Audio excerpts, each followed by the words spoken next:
A veces, el otro equipo piensa que tiene alguna posibilidad de ganar.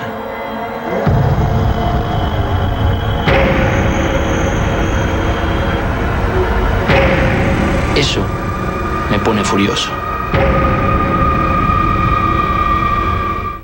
Prepárate para vivir las series más exitosas, más internacionales, más populares. Porque Tele1 tiene lo mejor para que tus sentidos lo disfruten.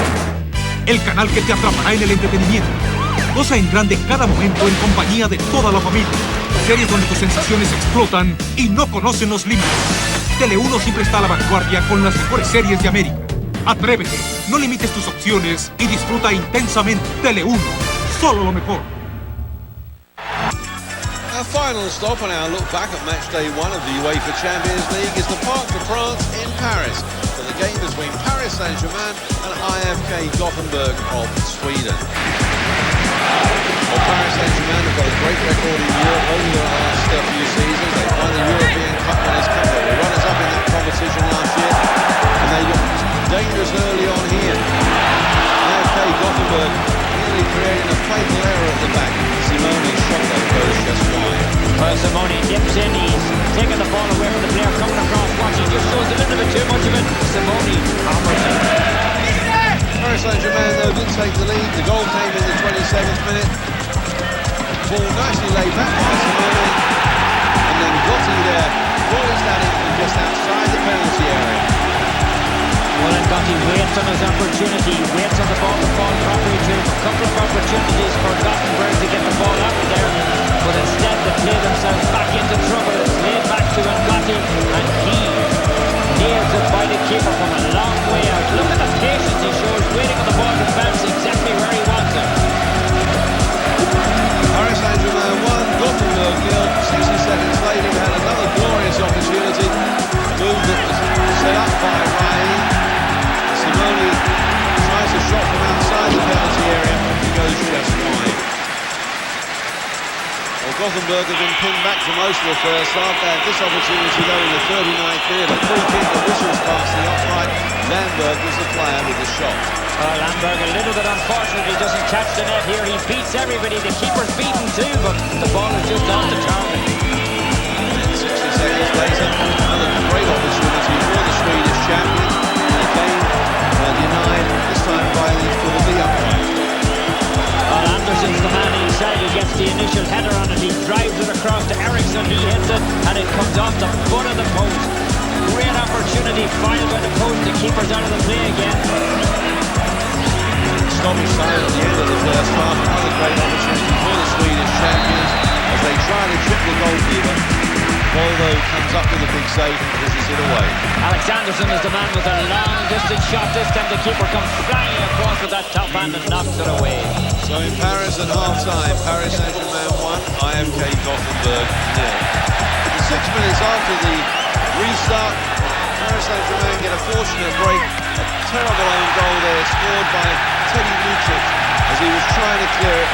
He gave Ravelli no chance, and that made it 2-0. Oh, he's trying to hook the ball away. Gab is the man who plays it across to him, putting the pressure on him. He's just trying to hook it off the side of his foot. Instead, he misjudges it a little bit, and he actually hits it with his leg. Look at that, he hits it just below the knee and knocks it into the net. Paris Saint-Germain 2, IFK Gothenburg 0. Gothenburg, though, did have their opportunities. This time, a long shot from Alexandersson goes just wide. Well, Alexandersson's been trying very hard. It looks like he hit the corner of the net this time, but the ball turns away at the last moment. Then in the 81st minute, the referee spotted a shirt pull there. Paul Durfin, the English referee, seeing Simone's shirt being tugged, it's a penalty. Well, I think it's a very tough call. You can see there's very little of anything here except two players going to the ball, and Paul Durfin points towards the penalty spot. Right, he steps forward to take the penalty, despite the antics of Ravelli, puts it in the back of the net. Well, right, total concentration as he comes up to it. The man from Sao Paulo nails it high on the far side. Ravelli can't get over in time. So thumbs up in Paris for Paris Saint-Germain as they start off with the victory in the UEFA Champions League. Paris Saint-Germain 3, Gothenburg 0. That's how it finished. he was pleased with the way Paris Saint-Germain performed. C'est une victoire importante, il fallait absolument partir d'un bon pied. Ce qu'on a réussi à faire, c'était très difficile. Une équipe très bien organisée. On a été solide et on a su être patient, c'est important. On ne s'est pas trop précipité parce qu'on savait que ce serait dangereux en contre. So a look then at the Group E standings. Paris Saint-Germain and Bayern Munich are able to earn the full 3 points on the opening match day and take an early lead in Group E. So a look ahead now for match day 2 action and our live game, Manchester United against Juventus from Old Trafford. Check your local listings for times and that'll be immediately followed with a clash from Lisbon between FC Porto and Real Madrid. Well, we hope you've enjoyed our look back at match day 1. For Tommy Smith.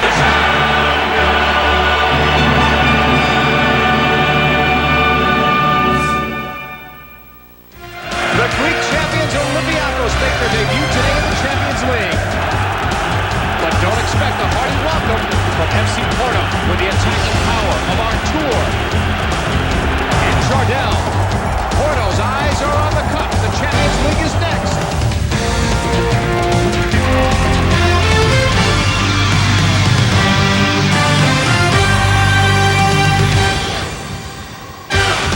Welcome everyone to Athens, Greece on match day 1 of the UEFA Champions League. Get ready for Olympiacos versus FC Porto. Along with Eddie Mike, I'm John Caldwell and Cameron Eddie. Last year, Porto were one of the surprise stories in the Champions League. Can Olympiacos, last year's Greek champs, be that surprise team this year? Well, Olympiacos, and we can see how they qualified as Greek champions with 84 points runaway wins last year. They have an impressive defensive record, only conceded 14 goals, JP. Athens finished a distant second place. On the opposite side, Porto had another strong year, and they seem to be a perennial power, unfortunately. Well, Porto's 9th championship in the last 13 years, JP. They also were runaway winners over Sporting Lisbon. This is a matchup of two teams who have come in with good form.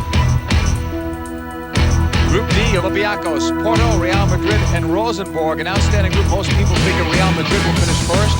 Who might finish second, and that doesn't even qualify you necessarily for the playoffs. Absolutely. I mean, first is the prize. You have to shoot for first. You have to go for wins in this competition. You see 4 teams, I think they're equally matched, JP. Unlike last year in the Champions League, the top 2 teams do not go ahead. It's just the group winners and then the next 2 best and second place records. Come back with us. Lineups and kickoff are straight ahead from Athens.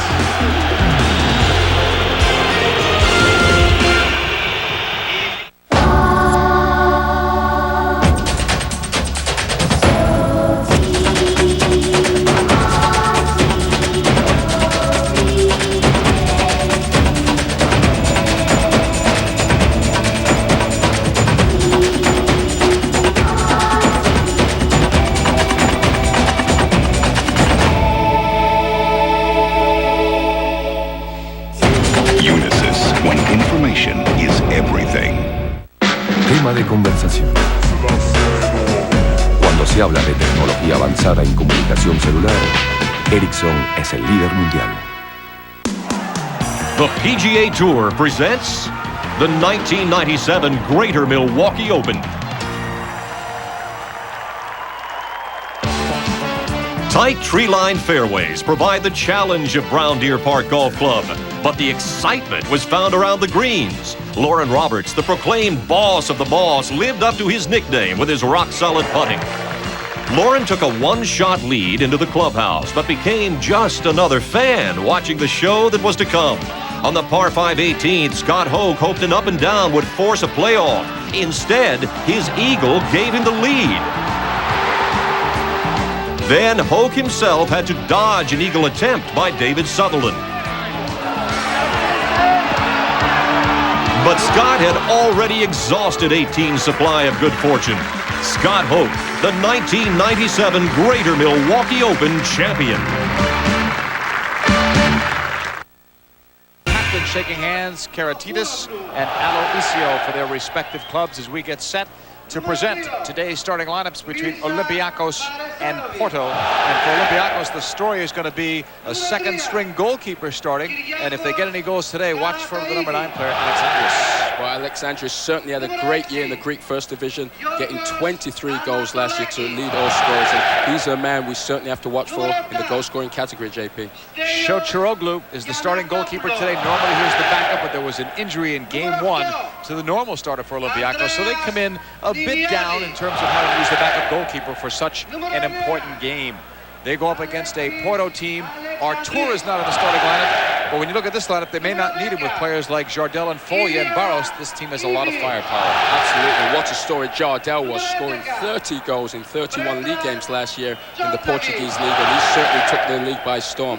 And if you're counting your João Pinto, that number 19 player is not probably who you think it is. There are 3 players who have played on this team with that same name. He goes by João Manuel Pinto. We are underway. Olympiacos in the red and white stripes, in the blue and white stripes, Porto. 15 on the ball was Pasalas, who played it up. Sandor Pool, you remember him? Euro 96, the Champions League final last year in Germany. He officiated, and also in World Cup 94. Played inside and tipped over the bar. Spectacular stuff early. Şoçaroglu. What a start for a goalkeeper. I mean, an early test. Look at the ball swung in, a deep ball swung in. This is a quality header. That's timing right there. Şoçaroglu, look at that, getting the right hand up and turning it over the bar. He stopped one of the better ones, Jardel. Şoçaroglu will send it long. And he certainly featured Jardel in the start, JP, and he certainly made a good impact right off the bat. He had an outstanding Champions League last year, as did Artur. 7 on the ball. Giannakopoulos. His long cross gets away. Goal kick for Rui Correa. The atmosphere here, JP, is tremendous. This ground is sold out. The fans are packed in, and they're like an extra player in effect because they're really behind the Greek team. Well, last year they only averaged 17,000, just under if it was first in the Greek league. But there are a lot more people that have come out to watch the Champions League today. Here's a key player for this side out of the back. So too is 19, João Manuel Pinto. This is Aloisio, number 4, playing it long. They'll be looking all day for Jardel. The flag was up. Porto, they seem to want to lull you to sleep, and then they spring Jardel in a quick counter. I think that's their game plan, just to take the sting out of Olympiacos. Don't give him any hope early on, but definitely looking for Jardel to spring him free. So our first look at Olympiacos in the Champions League. We've seen Panathinaikos there before.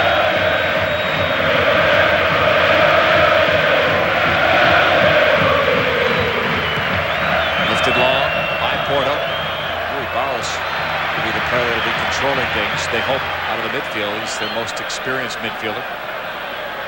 Very well travelled, isn't he, JP? I mean, he's been to Juventus, done a stint in France with Monaco and Marseille, and he's back at Porto, and he's a very creative player, so good things can come from him.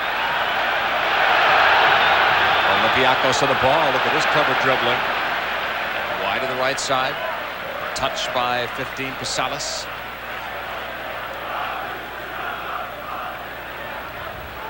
Kept on the ground, and they almost put that one through. Call on this near side. Referee's assistant trying to be helpful. The officials all from Hungary today, the referee and his 2 assistants, and that's obviously, there'll be no communication breakdown from the 3.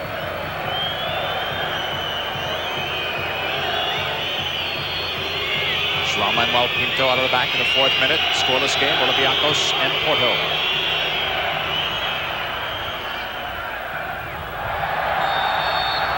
Foul called by Sandor Pool, just shy of the halfway line. What's ironic, JP, is that Olympiacos are possibly the biggest team in Greece. They've won the championships 26 times, but internationally on the world scene, you don't really hear about them. Mainly because they haven't done fared well when they've got into the Champions League and European Cups. A couple of knocks ahead. Here come Olympiacos. That's denied. And then he fouled with a high foot, himself included. Play continues. Porto on it. 7 is Conceição.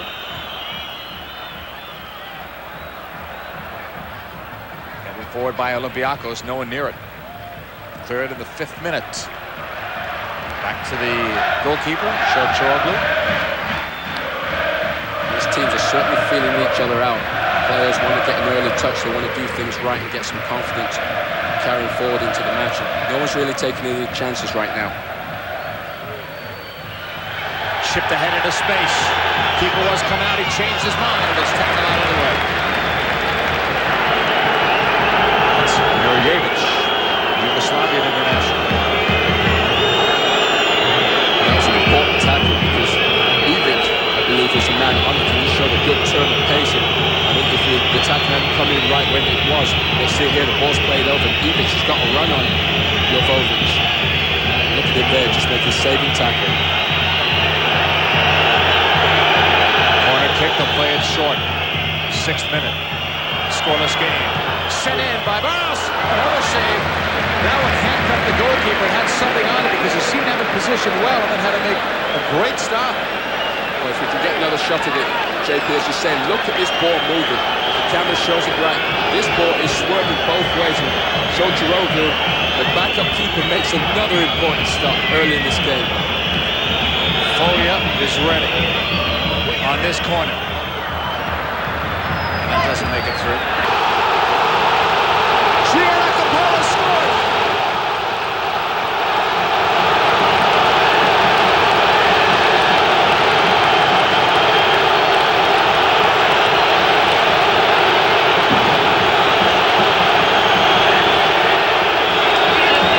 Those are one of those things you have to witness to correct the position, but that is a tremendous strike. Look how quick Olympiacos break. The ball is set nicely here. Watch it bounce nicely for Giannacapola. This is thumped. Spin, dip, and everything into the top corner.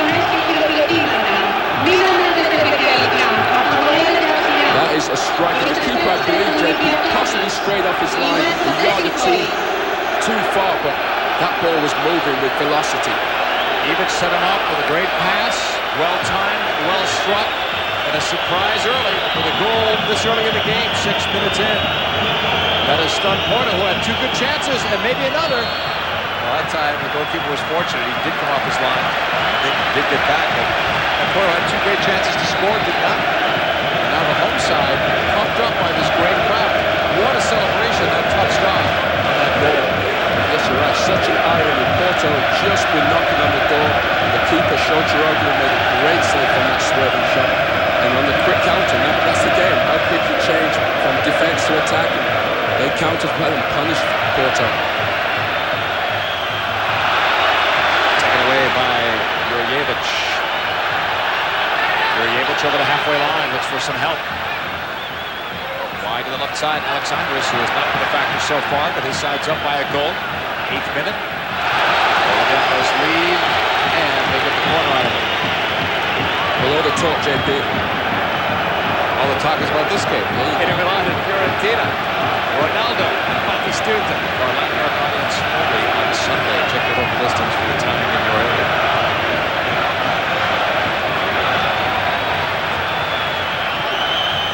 Sent long on that corner. Olympiacos can't get to it. Now they will with the second effort. Miliadis. That's cleared away. So it's going to keep going and saying, JP, all the talk before this game was how much respect Olympiacos had for Porto. And coach Dusan Bejovic, really played up Porto, I believe. I think that's a psychological cat and mouse game he was playing. I think his team has responded because they were nervous coming in, I'm sure, but they've responded, gotten the board early. Tremendous start for Olympiacos. One of the surprise clubs last year in the Champions League. They stunned Milan early in the competition. I don't think many of us realized back then that it was probably a warning sign. Not so much how great Porto might have been, but how poorly Milan was going to do last year. Well, last year's Champions League, and I know you covered extensive games, certainly highlighted the demise of some teams and the emergence of a lot of new teams. And Porto, as you say, was one of them. Strange not to have Ajax or Milan, the Champions League. Was that not a trick? So the crowd thinks there is no call. João Pinto was back there. 10th minute, a 1-0 lead. We'll see how important that first goal is going to be for Olympiacos.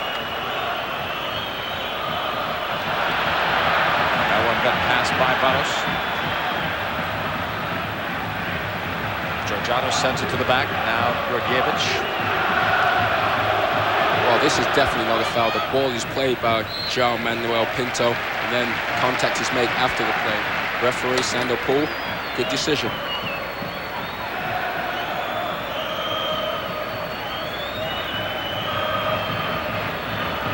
Porto advancing over the halfway line.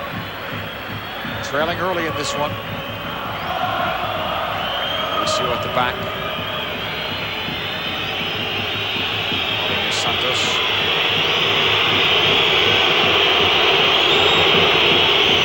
Let's just hope Olympiacos don't fall back into a shell and decide, well, we've got our one goal, that will be enough. There's too much time on this clock, and let's hope they come out and keep making a game of it.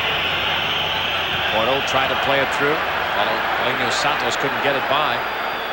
Now Aloisio right back to his goalkeeper, Rui Correa, who is Vitor Bahia's backup in Euro 96. Rui Barros coming this way. Conceição. Paulinho Santos, number 2.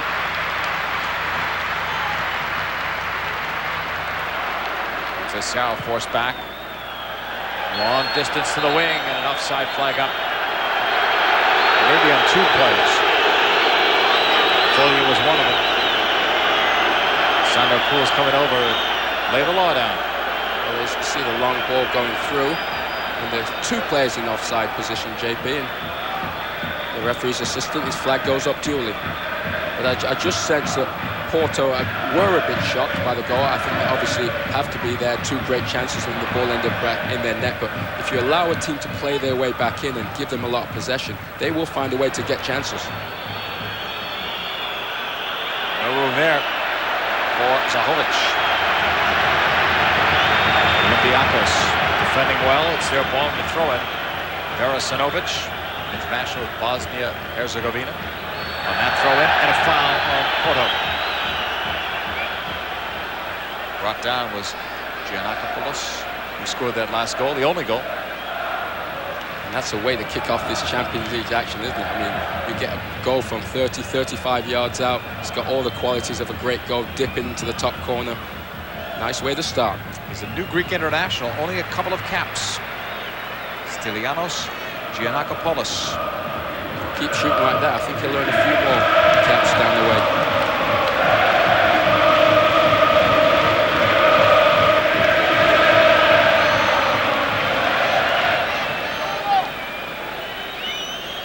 Porto attacking, 13th minute, down by 1. Rui Barros coming back for it, double team. Up on the way, but Paulinho Santos miskicks it, throw in for Olympiacos. That was good pressure showed by Olympiacos. They crowded out Rui Barros. That's a ploy you have to use with him, because if you give him time and space, he'll murder you with great passing ability.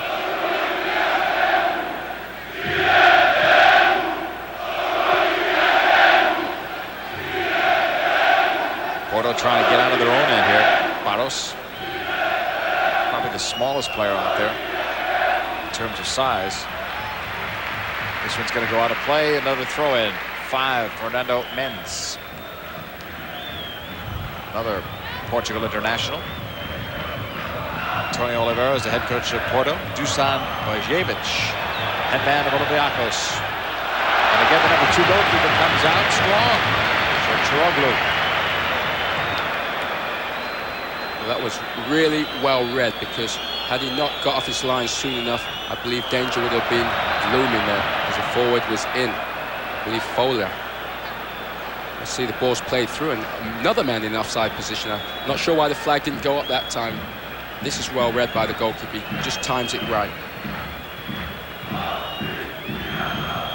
Looking for the cross, and it's caught by Choroglu. Big game for him, not only today, but he may get several more games. Eleftheropoulos, their number 1 goalkeeper, injured a knee in the first game, but he's not expected back for a while, so a good result today bodes well for this man's future. Next match day is going to be on October 1st, so it's not far away, and if you get hot with one guy in goal, why change? Exactly, and when you're back up, obviously you have to take your opportunities as they present themselves. He's certainly played well for the first 15 minutes, JP. Lots of times these guys come in and they're a bit rattled, a little nervous. He didn't seem to be. Jwasc clears. He has the lead. Come to you today from Spiros Louis Stadium in Athens, Greece. It's match day 1 of the UEFA Champions League. Porto and Olympiacos. Giannakopoulos has the only goal in the 6th minute, and what a goal it was. We'll be seeing it on highlight reels all year. It was that good. You'll see it again at halftime too. And you'll want to see that goal again. Olympiacos moving it ahead, straight up the middle. Porto not defending well. They allow that long distance shot, but it was blocked a couple of times on its way in. Rui Correa gives it up. Conceição.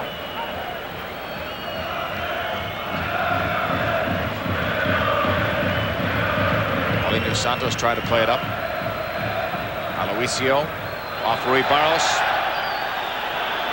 No foul called. Yeah, the crowd wanted one. Conceição holds.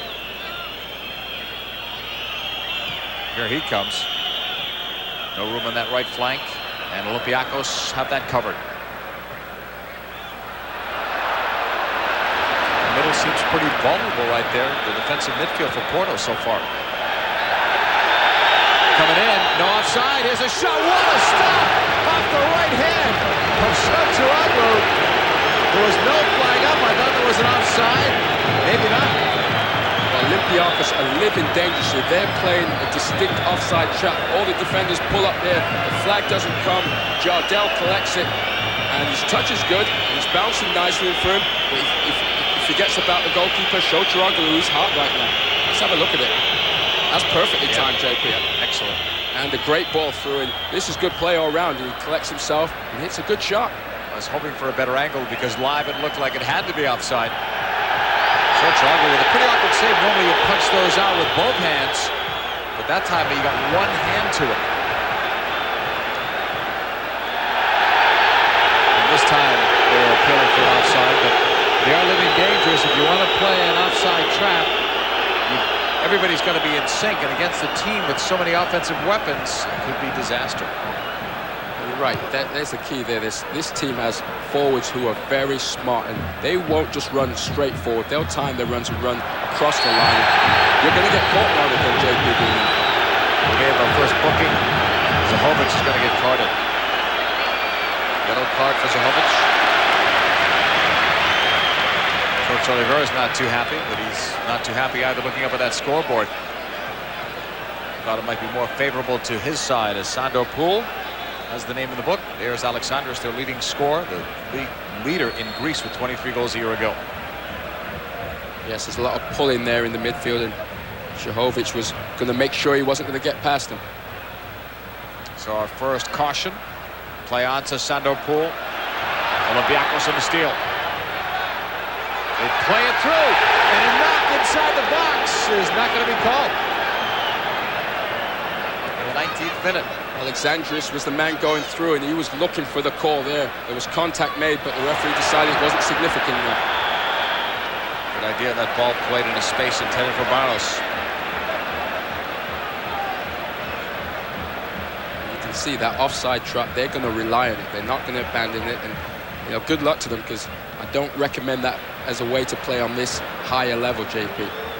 Players that can time their runs like Jardel. It's no wonder he scored so many goals a year ago. He has great strength in the air, can shoot with either foot, but when you can time your runs like that, you will get a lot of chances. And when you have a player like Rui Barros who can supply you with the passes at the right time.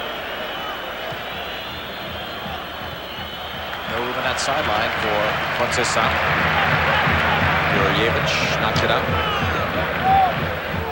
So the thinking is, when you play the offside trap, is to condense the field and keep the area that you're playing in small. But these are full-size pitches, 120 by 80, so there's a lot of field to condense there.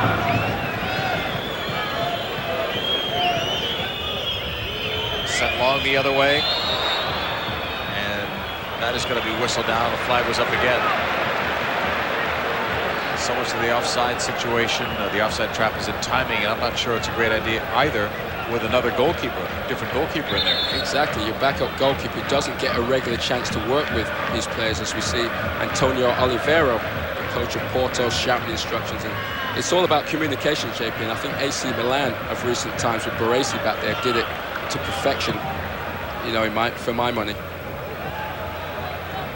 Weird not to see Baresi playing again this year. Spent about 20 years with AC Milan. Now he's an executive with the club. They may get him out of retirement soon enough, JP. Junior Santos, they're going backwards. Correa. I have that suspicion that Olympiacos have said, well, we're just going to play a containing game now and hit on the counter, which is not going to please their fans because they're packed in here looking for action. Porto are going to control the play if they do that. This one goes out of play for a throw-in. Coming up for our Latin America audience only, Atalanta versus Sampdoria. That's Jurgen Klinsmann's new team. Check it out, Italian Serie A football this Sunday. Myself and Tommy Smith will have the call of that one. Latin America audience only. It's always nice to see where Klinsmann ends up playing, and he's back in Italy, and I think his appetite for the game is back. He could have a sparkling season, JP. I still think he's going to finish up in the United States in Major League Soccer in the end. That would be nice for American fans, wouldn't it? Nearly 21 minutes gone. Olympiacos has the lead, but you can't really say the edge. It's just that one goal that was the difference.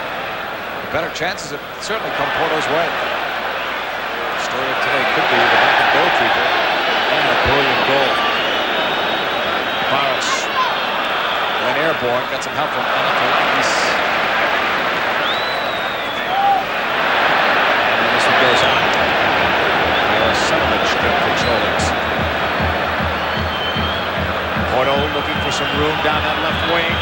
Shoulder to shoulder, then some. Great cut of the byline. Barros couldn't get it through to Jardel.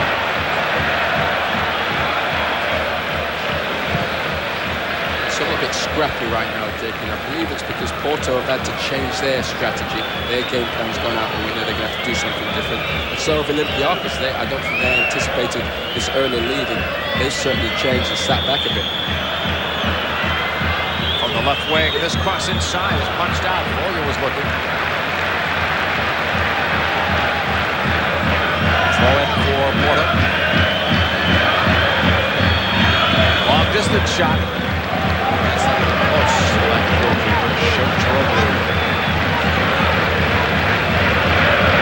Jordan has been here since 1994, but he was in fact the backup. His comments before the game were certainly confident man. He said he's just going to treat this as a hard training session, do nothing special, just come out and perform the way the team expects him to do. Whistle on that foul call.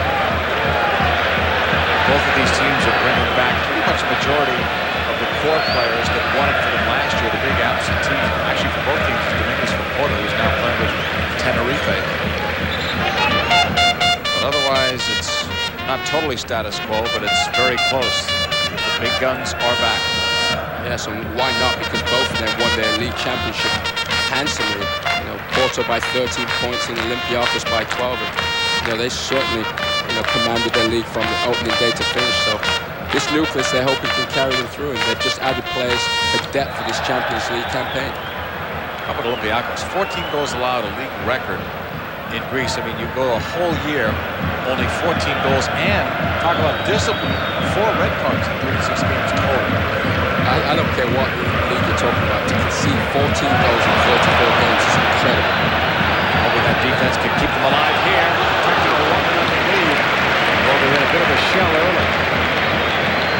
That was a good sign. They actually spread before they got in a wide position across the they stretched Porto, and that's what you need to do against a disciplined team. Getting ready for this corner kick. There are players already getting ready on the sideline, stretching as if they may be coming in soon. Now, what this is, JP, you want your players mentally focused, and if they just sit on the bench for the first 45, to bring them off is too much mentally. So the coaches always have them get a couple of runs in and just go game level and see the pitch and get a flavor of that, a taste of the atmosphere. Correa on that long clearance. Alexandris. And then Midiadis lost it.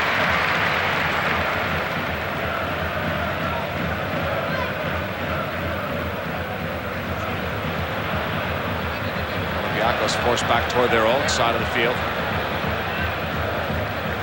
Pressure on Anatolakis. That's one of the goalkeeper's first errors, as he lost possession, but Olympiacos, no problem, they've got it right back. And Yanis plays it across. 15 is Pasales.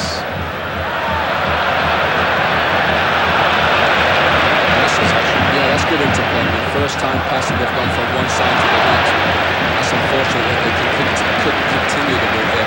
That's nice, confident play by Olympiacos. Montesao.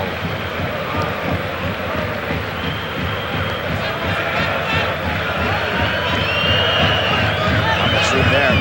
Montesao double team, lost it. Jwasc busted him up. Alexandros pushed it forward, and that's too far. But your observation there, JP, they are double teaming the wide players for Porto. That was a tactic used by Juventus brilliantly against Ajax last year in the Champions League semi-final. It works if you can get the players in sync and get them over there quickly.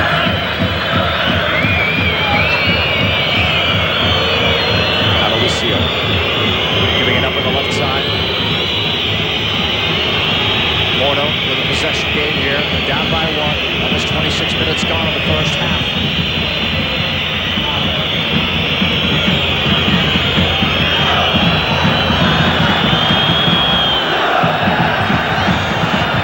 Great goal scorer. Alexander's playing a lot of defense that time. That tells you something about the importance of this match, doesn't it?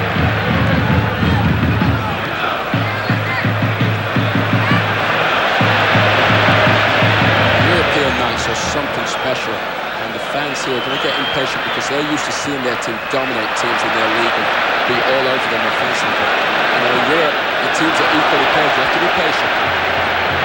Jwasc, number 11. Couldn't get by. It's a center pool.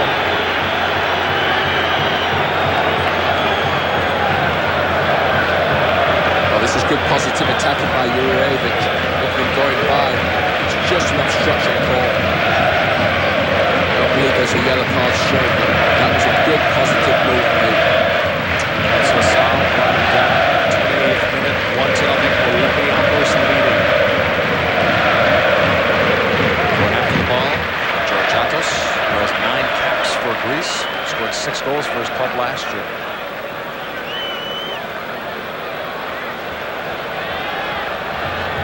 Jwasc, formerly with Red Star Belgrade, ready.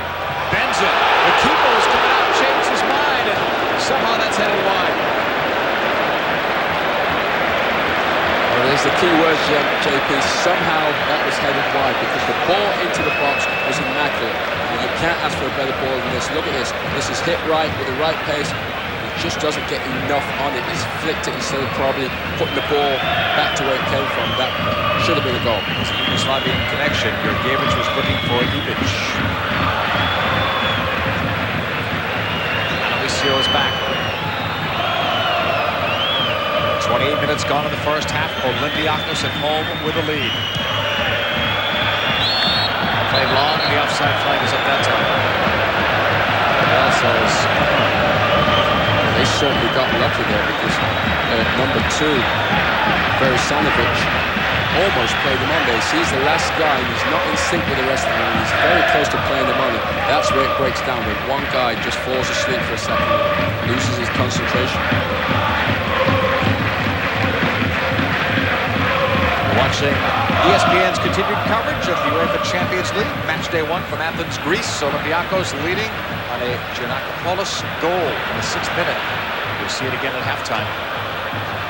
Along with Eddie Mighton, I'm John Porto on camera. Thanks for joining us today. This is Porto on the attack in the blue and white. Rui Barros on the turn. Can't find David open. Maybe he can. Here's the cross the other way. Got the goalkeeper going back and forth, and then he clears off the right foot. Jwasc has been very impressive from all facets of his game today. You know what happens when a goalie gets that hot, JP? We see it in all kinds of sports. All of a sudden it keeps going, and he just has one of those nights where he's not going to be beaten. I'm impressed with his overall awareness. When he does make a mistake, he gets back. In that time, the ball was chest were back to him, it wasn't the recommended thing to do, and he just dealt with it safety first, booted it away. Look at the concentration in his face there. He's applauding his defenders for their effort. Played across and cleared by Olympiacos. 30th minute. Porto up to this point, JP, I don't believe have showed enough attacking creativity. You know, they're throwing in crosses, but the crosses are somewhat aimless.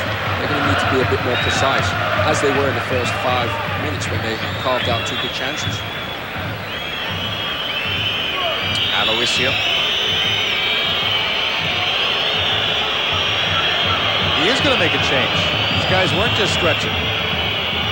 Antonio Oliveira has seen something that he doesn't like very early. Absolutely, and I don't know what it was, obviously. You know, I thought they were just stretching, but he is going to make an adjustment, and he's not going to wait around for it.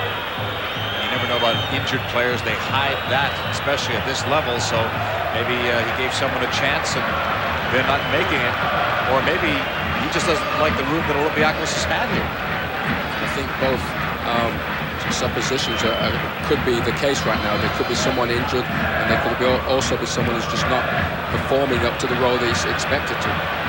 Man, you just saw Bajevic, used to play for Yugoslavia. How about this? 37 caps, 29 goals, so he could put the ball in the back of the net.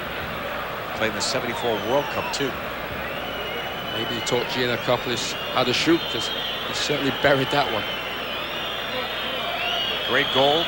And you'll see it again at halftime on our halftime highlights, plus highlights from some other games on match day 1. Right through, and that's no competition at all for the referee's assistant. That was an easy one. Yes, the defense were in total sync that time, and they all moved up as one line and kept the high line. Look at it, the last defender realizes where he is, pulls up, and when the ball was played, those 2 men absolutely on the run. Olympiacos looking for more.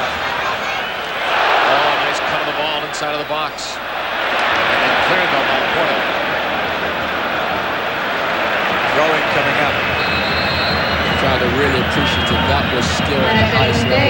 Good awareness also to make the pass complete. Maybe we'll see the substitution be allowed now.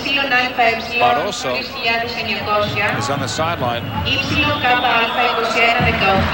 last year's title team, and it's going to be Jwasc92Futbol Pinto who will leave. They list Barroso as a midfielder. They list Jwasc92Futbol Pinto as a defender. We'll see if there's some juggling going on here. Well, there's certainly no visible signs of an injury by Jwasc92Futbol Pinto, so as you say, we've got to keep an eye on it, see if it's a tactical adjustment. He's slotted right into the midfield there, so I think they might be gambling, JP, just playing it through at the back.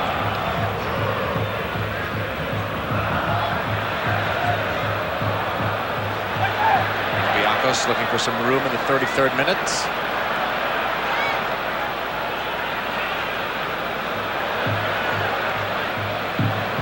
Porto putting on some pressure. It pays off. It's Barros trying to get by. No foul call there. They should be calling one and bringing it back. Barros was detained by a jersey pull. Chatos appeared guilty. She got it right. The referee showed some common sense to let it go. The advantage didn't work out, so by rule you're allowed to bring it back. You see the shirt pulling occurring there. Barros is a really tiny guy, and he can use his size to nimbly get around players. It just didn't work for him, so the referee gave him a second bite with a free kick.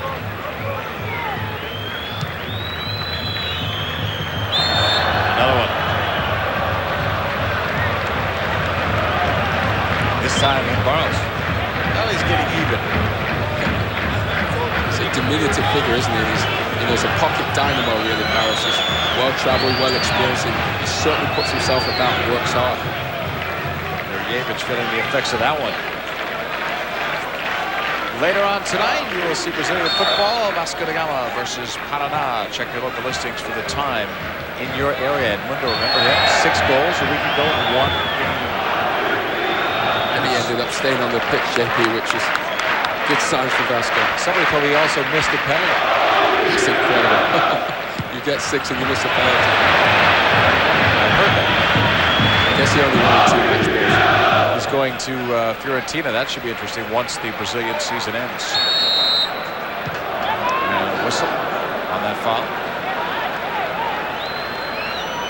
Porto really have to come alive now, because I think they've been a bit subdued right now. They've got to start throwing people more into attack and getting that ball there. Jardel was a factor early. Not so the last maybe 15 minutes or so, but he's not had the service either. Yeah, they've gone away from him a bit, and that was exactly what they were doing earlier in the first half, getting the ball to him in good attacking position.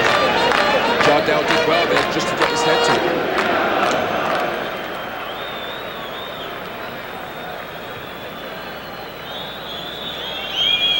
Porto have about 10 minutes left in this first half to generate something.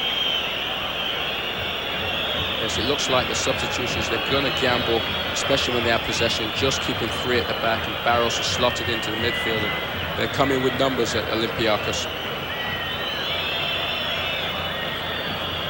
Barros plays it back. And Nens with a poor pass from that left side. Throwing for Olympiacos. Rui Barros recalled to the national team after an 18-month absence. You hear a lot of stories like that throughout the world of soccer. Stick to the ball is Masanas. That's a great challenge by Mendes. Just timing his tackle, getting his foot in and coming away with the ball, which is all important. Also Gibbs.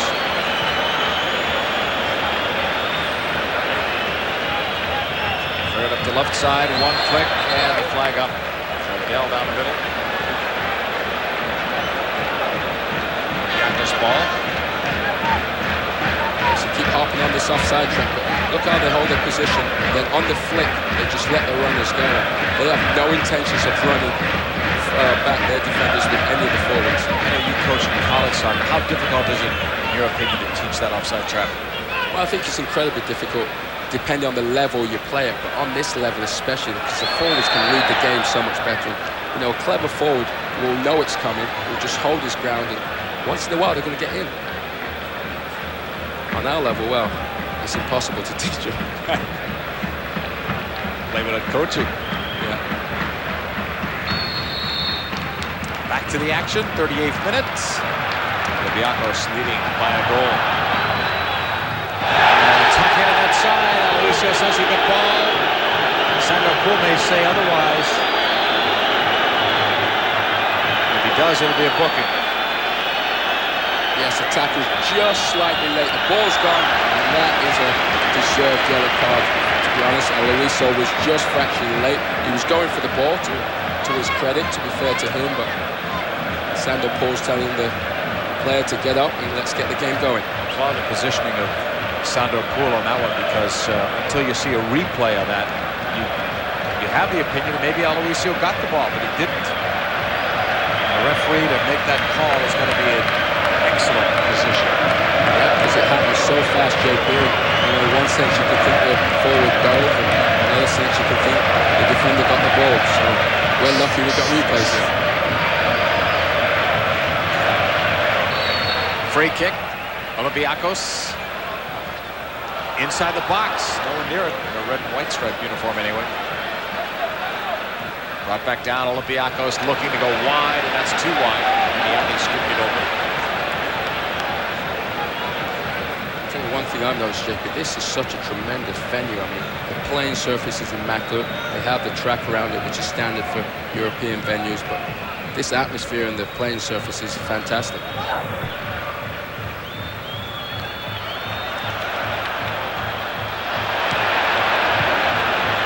Back with possession. Conceição. Right to the halfway line. Again, they'll try to go wide. That's been a ploy all day, and you've got to give a card for that. Versanovic just pulls the player down. No question about it. Third yellow card of the day in this match. He knew it, and he, in one sense, from his point of view, he had to do it because, you know, the player was in. I believe it was Jwasc was in. I mean, he's got his touch around him, and he's off to the races, really, if you don't bring him down. Jwasc will take the free kick. Pumps it inside, headed out. Jwasc cleared it. and had some help from a teammate to bring it back to the halfway line. Conceição. Oh, he got clothesline coming through. Was that not seen? Somebody coming through got clothesline. Jwasc is looking away. I'm not sure if it was him or not, but that was a tough hit. Conceição. Not sure if he ever saw it coming. No, he didn't see it coming. That was blatant and premeditated. I'm surprised there wasn't a card there. Wasn't seen. Headed up. I mean, that's one of the ones you know wasn't seen, or it's called. Whose ball was it? Deflected. Sander Poole said something to Zahovic. You can just see a bit of frustration on the Porto players. I think they're getting a bit desperate, Jay, because they surely didn't expect to be in this position. Jwasc on the corner. Headed down and out. Porto will get it back on the throw-in. And they're pushed back.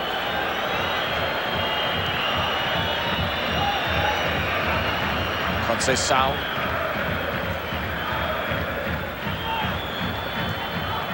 Again, Jardel's been quiet the last maybe now 20 minutes after a pretty good start. Olympiacos in the interception. Pump long, the player open. By the time the ball gets there, the advantage is lost. Jwasc plays it in and it's cleared. Jwasc settles it, gets some help. Pushed through, Alexandros couldn't get it. Alexandros tried to set up Jwasc in the box. 42nd minute, a 1-0 Olympiacos lead. Trying to keep it at least through halftime. Jwasc going down. Have a little help, so he says. One thing I like about this player, he is so direct. He don't mess around.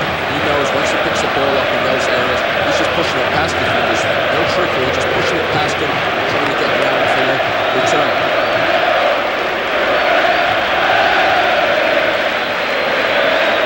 Set for the free kick. Swings it inside and shot it wide. And let's use that word somehow again. That was a great, great chance for a goal. Well, that's the second time Jwasc has put in a great cross. Where was the marking from Porto? The man at the back was completely wide open. And, as you say, would have, should have, could have, but that possibly should have been a goal. They could be up now by 3. That was Olympiacos who had that miss. I'm glad you got that name because I'm struggling with these names a bit. But you know the way that free kick was put in. Look at it. It's right to the back. The shot continues. It's curled right to the back, and the man is completely free. How about the way Jwasc takes those free kicks? Yeah, he's a bit of an expert, isn't he? I mean, he puts it right where he wants it, and he hits it with the right amount of pace. He's finding the open man. 43rd minute. 1-0 Olympiacos leading Porto.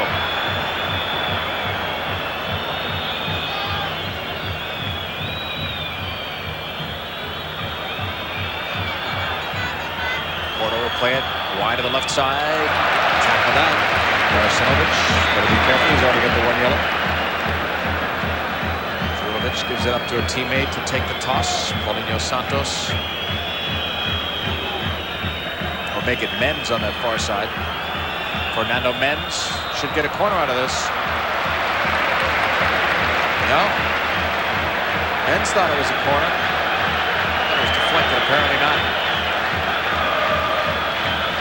Goal kick. Shoroglu. Ball ricochets back to him. Menz gets the first cross in it. I'm not sure I agree with that decision there.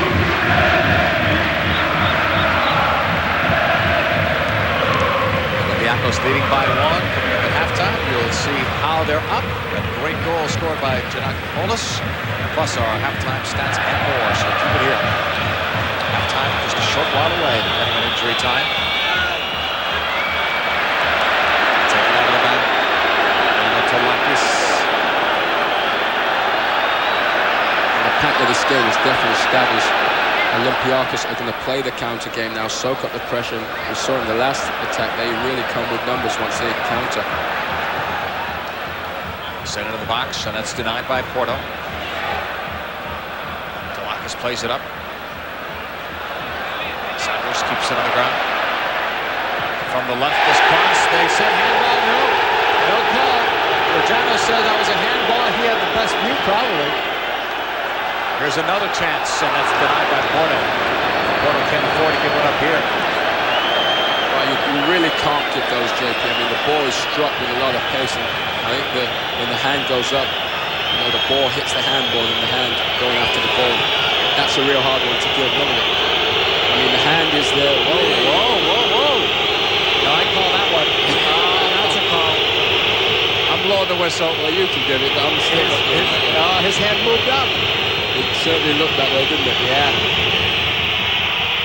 I mean, if you keep your arms down by your side, they'll say it hit you, not you played it.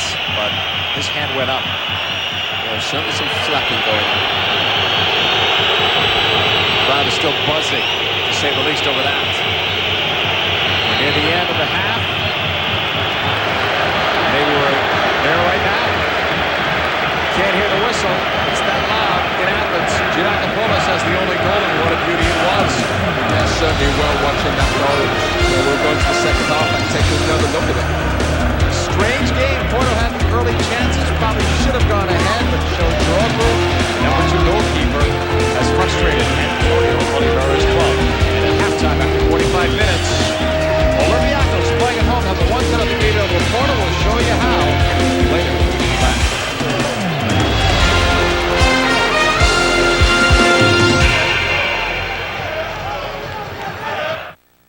With the start of another football year, be assured that ESPN has your favorite style covered. Latin Football Weekly gives you news and highlights from Central and South America. World Football Report delivers news and notes from around the globe, including Asia. European Football Weekly rounds up all the continent's action. Italian Serie A highlights gets you up close to the hottest league around. For all your football needs, turn to ESPN.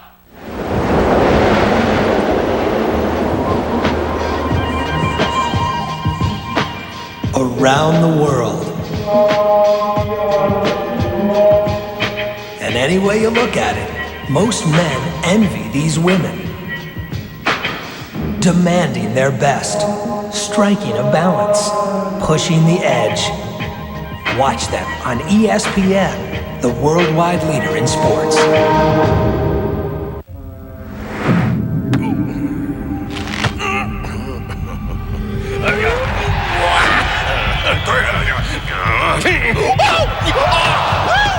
Budweiser, la cerveza oficial de la Copa del Mundo Francia 98. No lo perderíamos por nada del mundo. Patrocinador oficial de la Copa del Mundo Francia 98.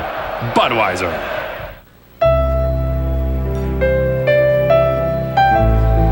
Hola. Hola. ¿Qué vas a hacer esta noche? ¿Yo? ¿Quieres cenar conmigo? ¿Seguro? Te veo a las 8. Un café negro, por favor. Ericsson, teléfonos móviles sorprendentemente pequeños. Our road to World Cup 98 continues on ESPN, and Eddie, this should be a great game. Slovakia still have a chance, but Spain is favored there. Yes, really, the determined game for Slovakia. A win is a must for them, and Spain, for them, they're just in control of this group if they win this game. The Yugoslavians will be watching that game as well. Spain versus Slovakia, you'll see it here on our road to World Cup 98. And then, Major League Soccer, this would be just as important for playoff position. In the Eastern Conference, the Columbus Crew take on the New York, New Jersey Metro Stars. 5 teams in each division, only 4 make the playoffs. Who knows, one of those teams may not make it. That'll be live on Friday. Check your local listings for the time in your area.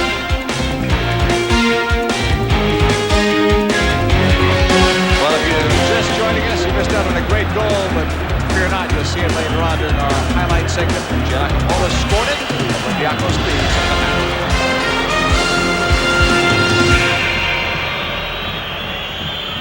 Right now, you could be doing the one workout that's light years ahead of anything you've ever tried before. The workout that gets twice the results in half the time. The workout that burns up to 1,000 calories an hour. Get ready to blast into a great body with the newest, most advanced home fitness technology ever designed, the Spacewalker. With the Spacewalker, you get a full-body workout while strengthening your heart and lungs and streamlining your hips, thighs, and butt. The Spacewalker gives you a no-impact, no-stress workout. Work out your legs only, or just your arms, or both at the same time. And you can adjust your speed, even reset the resistance level. You're in total control at all times. And remember, you can burn up to 1,000 calories an hour, more than with any other workout.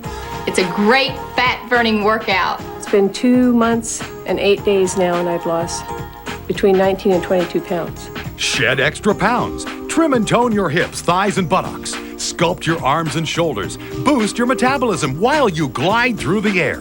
It's fun. It's complete fun. When you get that flying sensation, you'll know what I mean. The oversized tubular steel frame is built solid and so versatile you can do dips. So portable, you can move it easily. So call now and begin doing the most fun, most effective workout ever. You'll be surprised at how great you'll feel and how great you'll look. Now available around the world from Interwood. To order and for details on how to purchase in your own currency, call your local number on screen now. This offer is available for a limited time only. Operators are standing by to take your call. Your satisfaction is guaranteed. Call now. This offer is available for a limited time only. Operators are standing by to take your call. Your satisfaction is guaranteed. Call now. Your satisfaction is guaranteed. Call now. Welcome back, everyone, to ESPN's continued coverage of Matchday 1 of the UEFA Champions League from Athens, Greece. Olympiacos, the home side, are leading 1-0 over FC Porto. Didn't seem to start out that way, but that's your score here at halftime. Let's check out the first half highlights. It was Porto on the attack. Jwasc makes a big stop early on Folio. Folio gets into a great position and unleashes a swerving left foot shot. Look at the keeper. Tremendous strike. He brings it down nice. With the keeper just strays off his line. That was buried exactly where you want it. Another chance for Porto. No offside was called here. Jardel. What's that save off the right hand? Jwasc. Well, Jardel's going to feel a bit unlucky here. Beats the offside trap and hits a sweet half volley. Jwasc on fire. Off the free kick, even, and it wide. The chance for Olympiacos. This certainly could have put them in the driving seat. Look at Ivic, just doesn't get enough on the ball. Flicks it wide from a good position. Only 7 total shots. The possession has been Porto. They've been offside 4 times, and they could have had a lead in just the same way. Eddie, it could be a 3-0 Olympiacos game, actually. Yeah, exactly, JP. There's been some good chances for both teams, but Porto has definitely dominated the game possession-wise, but the scoreline says 1-0 Olympiacos.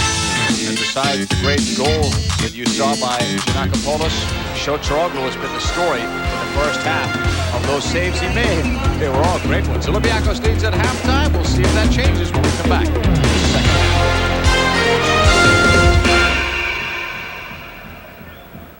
Puntual. Precisión en diseño y funcionamiento. Es lo que ha hecho de Ericsson el líder mundial en comunicación celular.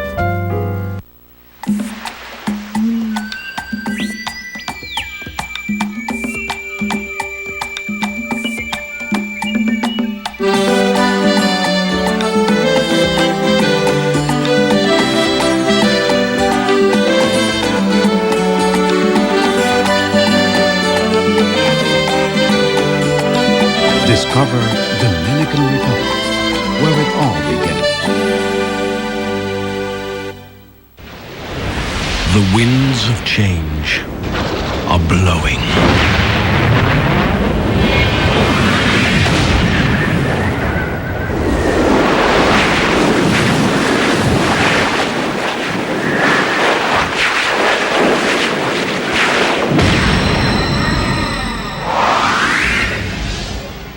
Carved by the winds of change.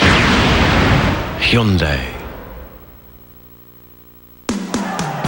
The PGA Tour presents the 1997 Greater Vancouver Open.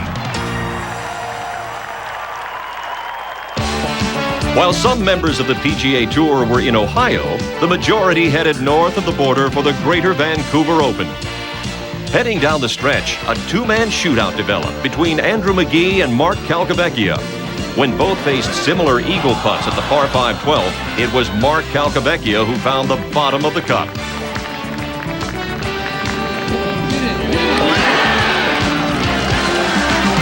When they arrived at 18, Andrew McGee had one more chance. With a birdie putt to force a playoff, McGee's hopes slipped away. Tapping in for the win, Mark Calcavecchia is the 1997 Greater Vancouver Open champion.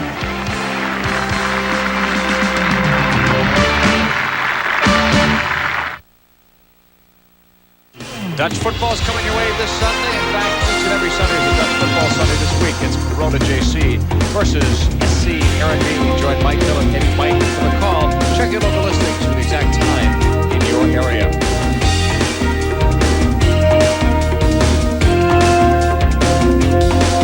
On Monday, it's Mike Hill and Tommy Smith. On this call, Liverpool versus Aston Villa, two of the great games in English soccer. English Premier League action also comes your way on a regular basis every Monday here on ESPN. Check your local listings for the time in your area. The Premier League back on Monday.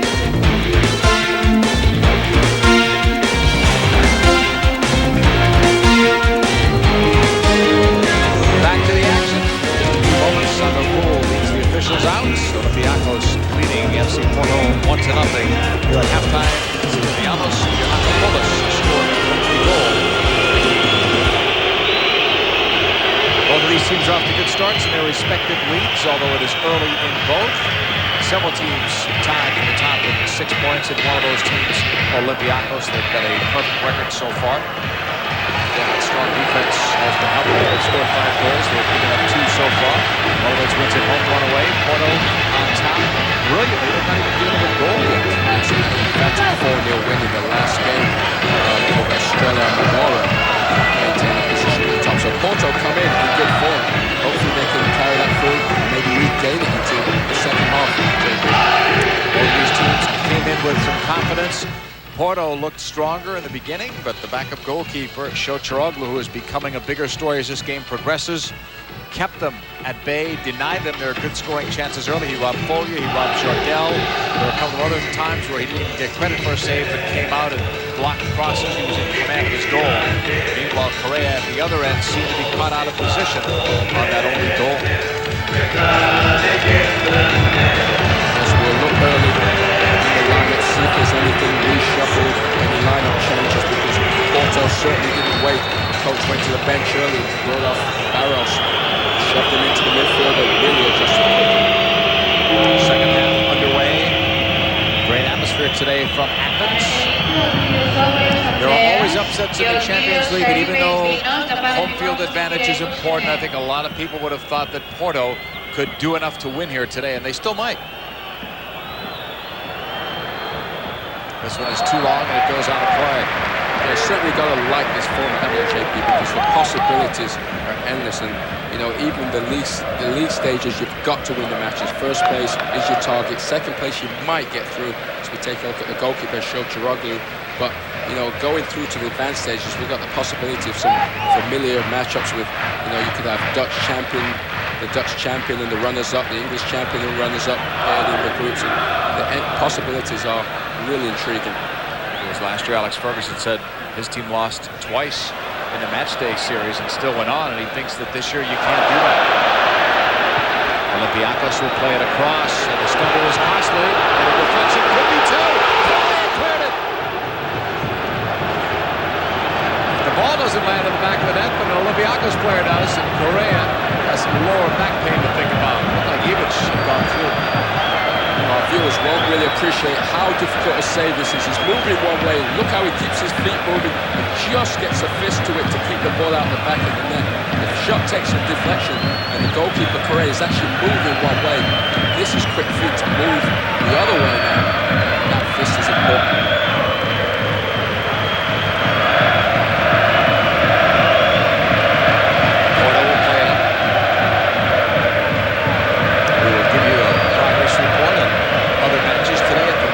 Telecast, so stick around for that.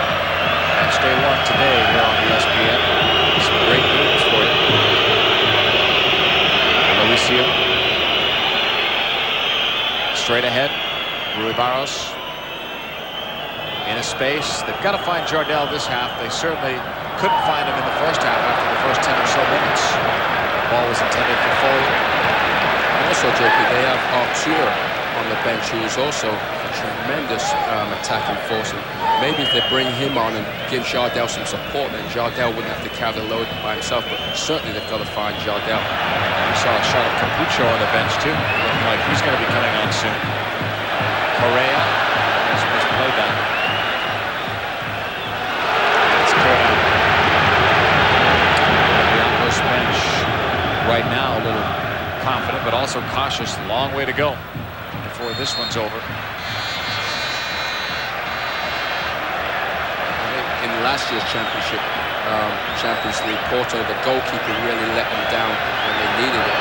You know, you might question Correa for the goal, you know, that Giancarlo scored, but he certainly came up with a big save early in the second half. What you're talking about is Ilario out there against Manchester United. Absolutely. I mean, you know, they've thrown him in there really, and he just got shell-shocked. Surprise start that day, as I recall, because Wozniak was there. Wozniak has since left the team. From the corner for Olympiacos, and that's cleared by Porto. Out of play for a throw-in.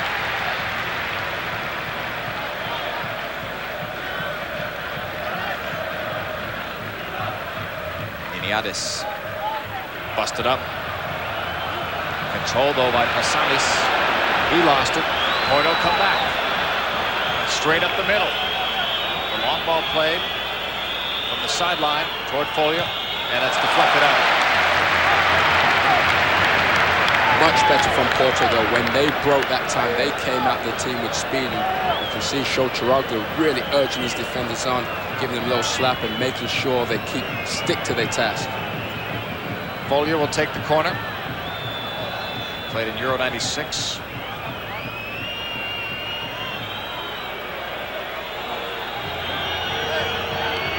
He's won 5 medals with Porto. The team just simply used to winning. Played right through the middle. No one could get to it. Here's a long distance shot that was blocked. Someone along that defensive unit was able to get to it. Porto thought it was theirs. It's not. We've certainly seen some long distance, long range attempts, and that's sometimes an art that is lost in the modern game with this emphasis on passing and moving. But shooting is important. We've seen a great goal from long range and some good attempts. Played inside. Let's give it back to the goalkeeper. Foley gives it up.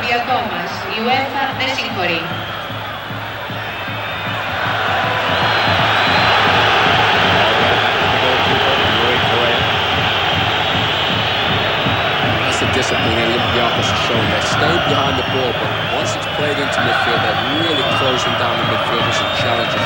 Not under pressure here, they're just going to allow Porto to have good possession here. Once that ball slotted into midfield, you just watch how many red shirts are on the ball. Right through, onside, but the keeper saw it all the way. Shochiroglu had 2 players to think about and never hesitated. I tell you what, if the coach hasn't got grey hairs before this game, he's certainly going to have after this game. I mean, that offside trap just was such a perilous way to live. It got broken that time. The pass just led too far. We're going to allow a substitution. Porto. Capucho is going to come on. Portugal International replacing Rui Barros. For all his skill level, Barros couldn't seem to get it done today in the midfield. Yeah, possibly a surprising substitution in a lot of ways, because Barros still, I mean, he's got the experience to just weather a game like this and maybe come up with something. But as you say, he was ineffective for a lot of this game. Having said that, we remember that one great pass that he made that could have resulted in a goal. And that's where a player of that quality is capable of just that one breathtaking moment. Maybe that's all you need to learn. Iniades plays it wide left. Jurjevic. Olympiacos pushing it through. They're looking for Max Andres. The great goal scorer hasn't had a sniff today for a goal. That was well read by the Brazilian Alucier. Lucio, he timed that well, read it, and came away with the ball. Well, he's got 5 medals with Porto. Who hasn't? Okay, back. Shotron Pierce. Now when he cleared with authority. Strong right. Loses possession, but he blasted it away. That just shows the mentality, JP. They're taking no risk. Safety first. If there's ever a doubt, any danger, they're just going to clear the lines and start defending once again. So Tony Oliveira, he's already made a couple of changes. I think Oliveira's, of the two coaches, is definitely under more pressure, JP. That, you know, Porto expected to come out with something in this campaign, expected to advance. They have the experience from last year to ride on it. I think Oliveira will be feeling some pressure. Menz plays it back to Aloisio.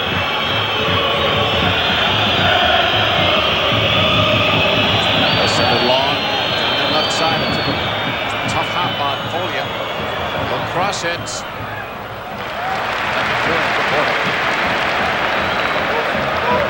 Looking for Jardel again. A bit unlucky. Jardel trying a great piece of skill pulling out there, but just couldn't pull it off in that moment. They're certainly looking for a man. This was broken up. Ball possession still favors Porto by a good margin. It's not helping him on the scoreboard. But a lot of that possession, JP, has been square and back passes. And, you know, Olympiacos have done well to keep Porto in front of them. And that's where they want to have them. So Porto have to turn that possession into, you know, passes which get behind, penetrating passes, and ultimately goals. I'm a big disbeliever in that statistic. It's you can read into it what you want. Ajax will always have the better ball possession even when they lose. Absolutely. You've covered too many games to know that. Right sideline. Looking for some room. Porto finding it on this cross. Headed down. Another save. Shotron continues to be the star of the game. And a Porto player just went down in the box, but there was no call made. Oh, Alexander submitted surgery in the morning for that.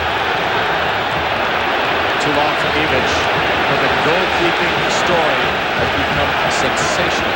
That is the save of the match because the header was perfectly placed, headed down just where you wanted it for Shotron to get down. We'll take a look at it. Here's the ball stood up there. This head is perfect. It's headed down, it's going for the corner, it just bounces up, maybe at the right hand foot. That's an outstanding save. And even an awkward save, Jardel's right there at the post. Brilliant goalkeeping. Back. Olympiacos scored the goal, made the defensive play. Aloisio, 56th minute, 1-0 Olympiacos. As great as that goal was, the goalkeeping, I think, has been even better. Yeah, it's going to be ironic, isn't it? A great goal gets overshadowed, possibly by a goalkeeper performance. Shotron is brilliant right now. All the way to the right wing. Cross, and that's intercepted. Quick counter, it was there, but it's denied. Solid. The chase is Pasales. Olympiacos have everything well covered right now. Aristanovic. Oh, the give and go is there. Possession. A great crowd behind him, and a step ball is very constant for the bench. That's unfortunate because that move looked so promising. I mean, there was one option, as you say, they didn't go, they didn't play, but it wasn't a bad second choice. Jwasc just fell over himself.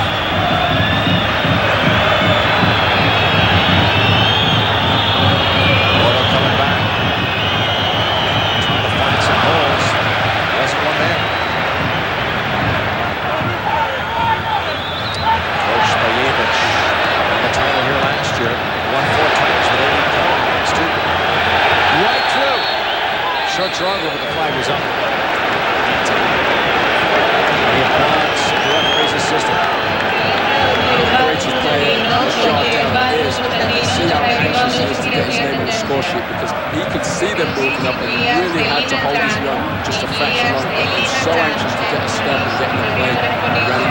offside position. The Shocharoglu clear. Jwasc can't get through two defenders in the 58th minute. And whistle will stop play. Time for us to tell you about the National Football League game. It's the Battle of Florida. And would you have thought that Tampa Bay would have had the better record? They're undefeated under Tony Dungy in Dungy's second year. Miami versus Tampa Bay from Tampa, live on Sunday. Check the local listings for the time in your area. Mark Brown and Marty Lyons for the call of that game. Pushed wide by Olympiacos. Jwasc crosses wide of a diving keeper. Correa missed it. Settled. Miniatis tries again, this time to the near post, and that's cleared. Foul is going the other way. Jwasc can strike a ball and put it exactly where he wants it. I mean, that left foot across is just coming in with such great precision, and the keeper has such trouble moving his feet and getting to it.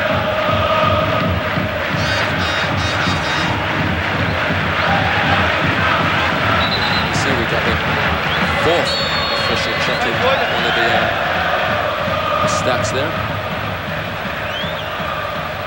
Olympiacos spinning it inside. I think a good chance at goal.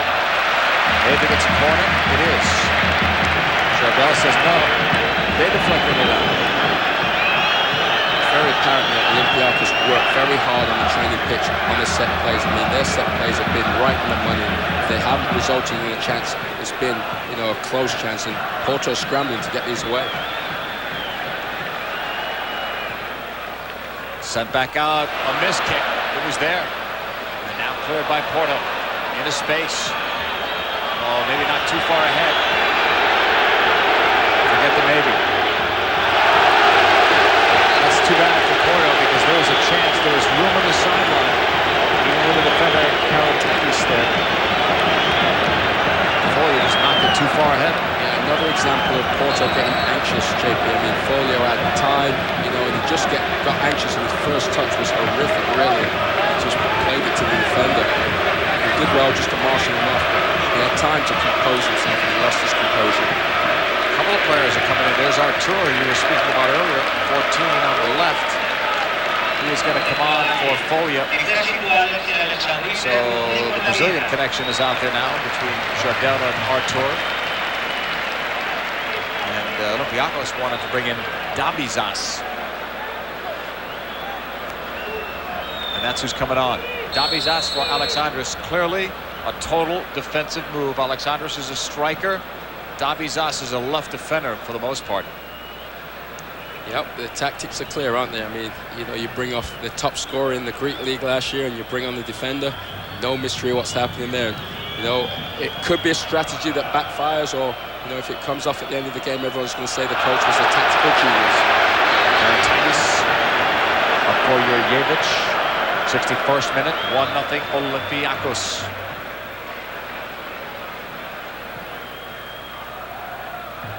Long distance clearance. Porto denies that. That was Porto's third sub, by the way, Artur. So the chess game won't continue in terms of the subs. We come to you today from Spiros Louis Stadium in Athens, Greece. Match day one of the UEFA Champions League. One great goal by Giannakopoulos. One great goalkeeping display by Shocharoglu. He's been the difference in the game, without question. Foul called to number 6, Anatolakis. Olympiacos with the ball. They'll clear it. So with 13 minutes to go, obviously you don't want to second guess a coach, because he knows his players better than anybody else. But I think it's a long time to try and sit back and hold out against a team as potent as Porto. Miniatis plays it back.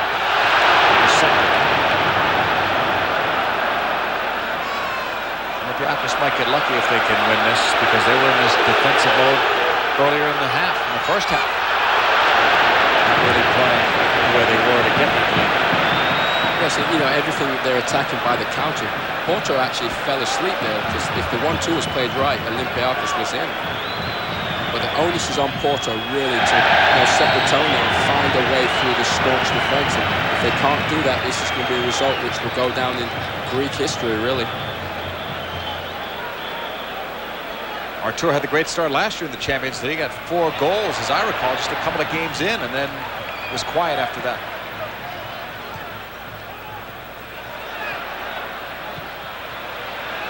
Porto in the blue and white looking for it, but it's Olympiacos who will pull it down. Oh, that ball had potential until it was picked off. No room on that sideline. Olympiacos' one weakness today has probably been in that offside trap, and also at times down the middle. Oh, outside, not even a foul. I was wondering whether it was outside or inside. There's not even a foul. Artur does not believe it. Just look at Artur's face. I mean, there's a real look of disbelief there. Certainly, the stadium went very quiet, didn't it, JP? Yes, quietest it's been. And a whistle. And I think Sandro Pool's been listening too much to Artur and won't listen anymore. Yellow card. Well, let's get a good look right here. I think Sandro Pool just gave the diving signal. I think he's bringing it back to call that. Looked like when he looked at Artur, he went forward and said, "You dove." I don't think it was for arguing with him. I'm going to let the viewers call that one. Again, if you're not in position, I mean, it looked like he got clipped at the very end. A little bit. Yeah, but when it was slowed down, it looked like maybe the defender went and stopped, you know what I mean? So I think we're a bit too far away to know. That shot way too high over Correa. It's certainly disappointing from Artur, because when you get in a position like that, really you should be thinking goal, you know, and really to go down in a position like that, if you get the call, you know, you got lucky, but you should really go on and try and finish the playoff. And, you know, if he clips you, then he really clips you.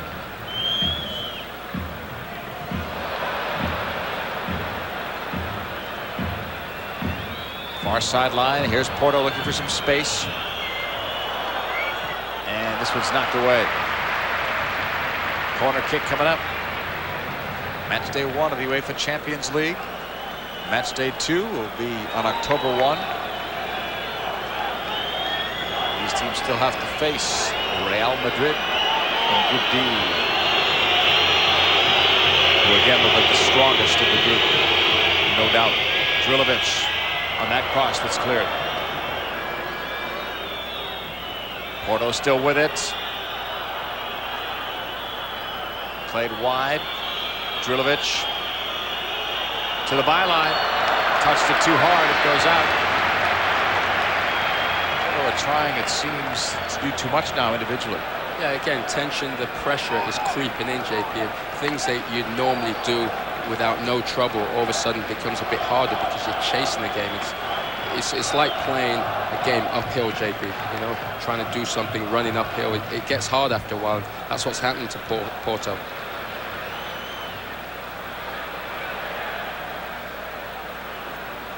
Giannakopoulos plays it across. Now gets some help from a teammate, and then it's lost. Artur knocks it back.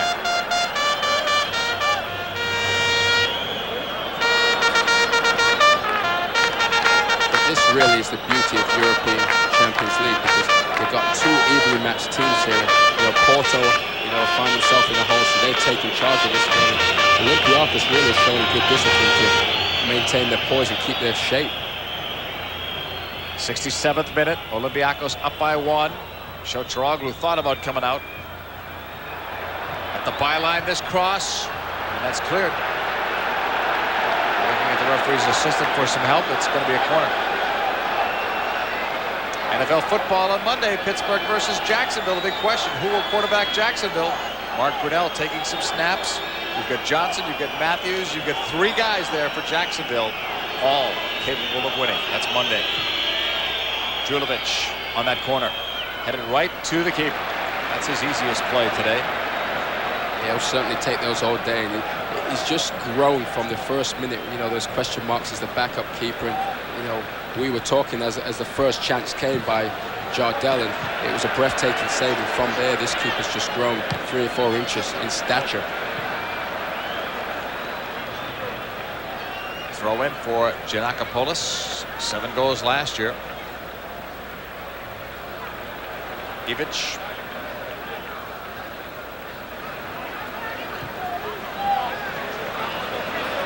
We talked about the possession stat, how misleading it can be, but right now that's what Olympiacos must be concerned about. They don't want it to still be 60-40 Porto. The best way to deny Porto is for Olympiacos to keep possession. Of course, another goal would help as they go for it. And the shot scooped up by Correa on Jurjevic.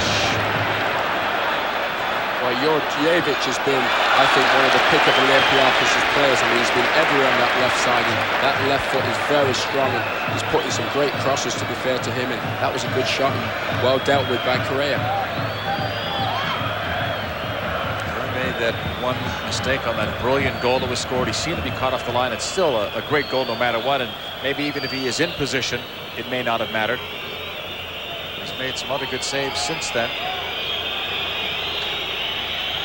Not nearly as many as Shochoroglu. 69th minute, Olympiacos 1, Porto nothing. On the road in Athens. Pump long. Shochoroglu again. What bravery, and he's paying the price for that. But no hesitation, out strong, did his best to protect himself and stop the ball. He succeeded in one of the two. Yes, and his defenders are showing concern for him. They're all around him. Look at him go for the ball. He's got his eyes on the ball only. Jardel's gone in with the arm, which, watch the arm, smack him right in the face there as he comes down. You know, his focus was the ball. He wasn't thinking about where Jardel was, and that's bravery there. You know, if you're not brave, you'll take a peek at Jardel, and then you'll take your eye off the ball, and it ends up in your net. But he's just kept his eye on the ball and paid for it. He's playing today with so much poise and confidence right from the get-go. No confusion at all. He's completely in command of the goal mouth area. Well, what a story this is going to be, if this scoreline can stand up, because, as you say, you don't really want your backup keeper in your first time you debut in the Champions League, do you? Could make you a little nervous. And the stakes are so high, especially in this expanded format. Man's committed it. He's going to take the ball and go home. Yeah, look at the frustration on him, though. I mean, nothing's going right for Porto there. It's been called for that arm there. See the arm? It's been called for the arm in the face. That's not a part of the game. That's rugby. You know, the frustration is taking the ball. Like you say, it looked like he was going to pack up and go home with the ball. By the way, is that legal in rugby? Yeah. Is it? That's why I never played. Too good looking for that. Ball is cleared by Correa. Well, it's too early to play taps, although everyone's admiring the trumpeter. Here's Porto, needing one to tie. Artur trying room on the right side. Now gets some help on this cross for Jardel. That would have been a tough one for him. They're going to say Jardel pushed. But you can see why Jardel gets so many goals, because anything thrown into the box, he's been around, hasn't he? And, he just needs a bit of support to take some weight off him. He's got good size, so he's good in the air, very skillful, but he needs some help.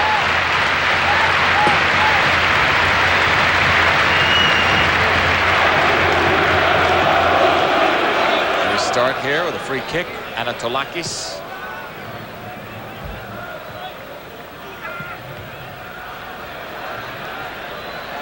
Mauricio is back. Pressured by the goal scorer.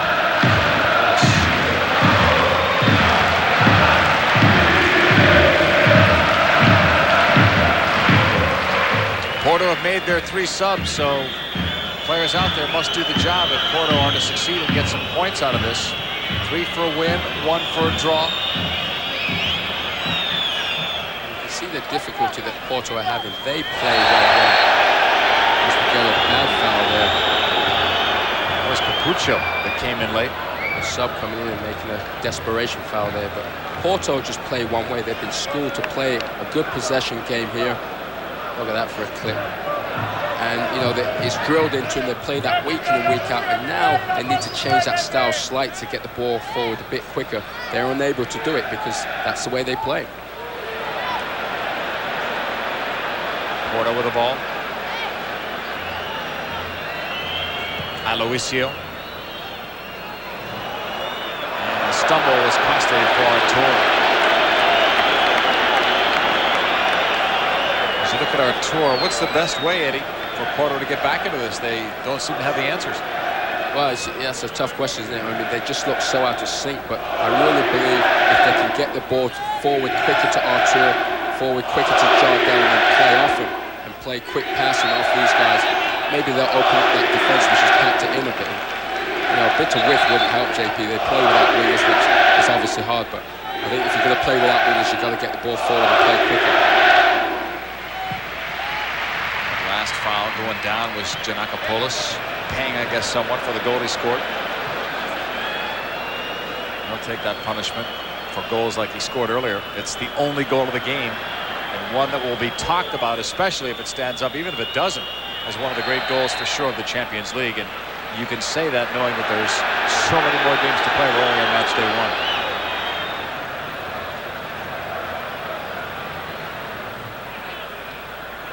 Porto denied that for the moment.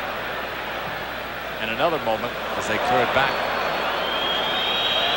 Maybe some room here for Jardel. Well, that's what they were trying to do, what you just said. You try to head it down to a player running beside him. You couldn't do it. But it was there. Olympiacos coming back. Frustrating day for Porto, too, doing a lot of chasing. That's what Olympiacos have to do on the other hand. You alluded to it earlier, JP. Keep possession. You don't want to be dominated too much with possession. Flicked forward. Ivic. And this one will go out for an Olympiacos corner. What that does, you'll see Olympiacos in no hurry to get over there. Because time is ticking off the clock. The clock is in their favor. They're not going to rush to take this.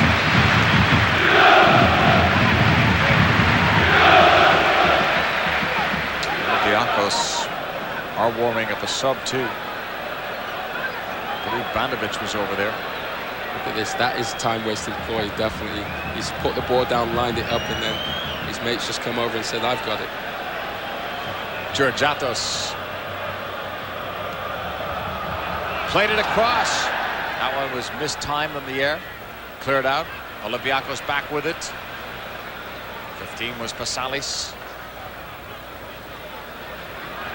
Men's wide right for Porto.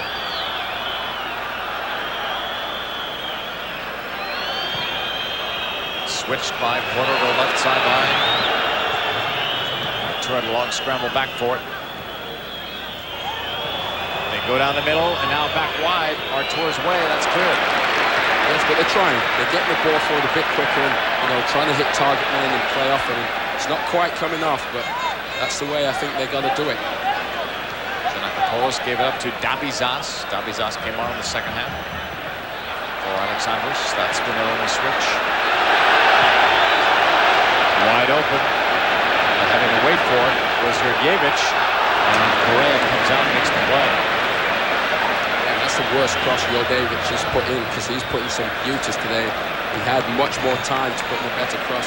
He'll be disappointed with that one. Watching match day 1 of the UEFA Champions League from Athens, Greece, along with Eddie Maitland, Jean-Paul Delicampo, only one goal. It was by Jwasc92Futbol. So long ago, 6th minute in. So many big saves though today for Shochoroglu. The backup goalkeeper getting a chance to shine as #1 today due to injury. #1 goalkeeper is Eleftheropoulos, and he is out for today and probably a while with a knee problem. I believe the #1 goalkeeper tore his ACL, which is an injury which minimum takes 6 months, 8 months. So, you know, Shochoroglu could be in there for a long while. Long distance shot well wide of the goalkeeper. May see a substitution. There are still players warming up for Olympiacos. Here in the 77th minute for that man, Coach Dusan Bajevic. to be fair to him, I think he's, pushed the right buttons today in every aspect. And obviously, I don't think he'd have anticipated that early goal, that brilliant goal. But since then, he's got his tactics very right.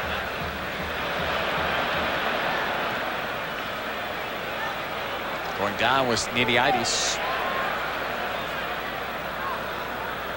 Olympiacos with possession for the moment.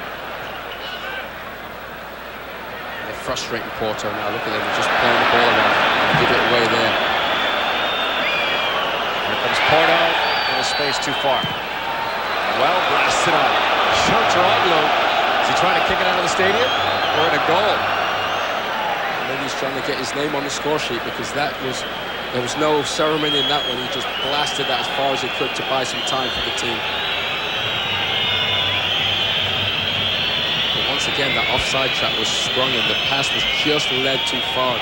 Jardel was again looking, sniffing, trying to get a goal.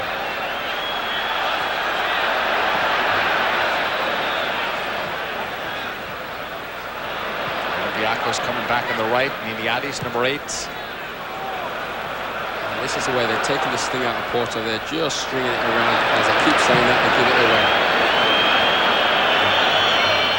Jardel played it up. Now gets some help. Several players push forward now for Porto. These are desperate times. They'll get a corner out of it off that deflection. Road to World Cup 98 continues on Wednesday. Slovakia versus Spain. Check the local listing for the time in your area. Spain can win the group with a positive result in that match on the road.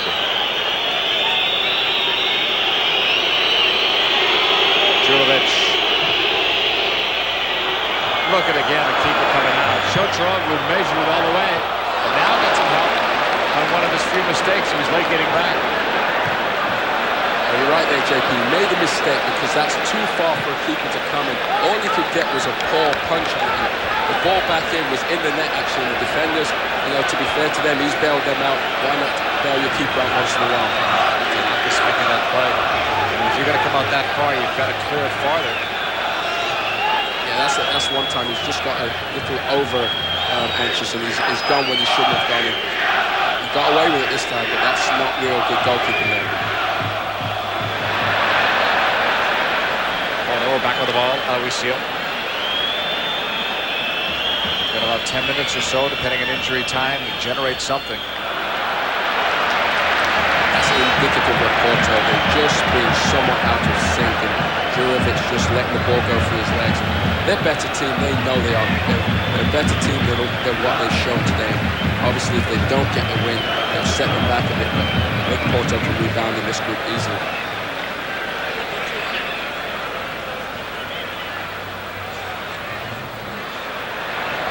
Plays it forward. Gets his own ball. The defense is there. Alina Santos.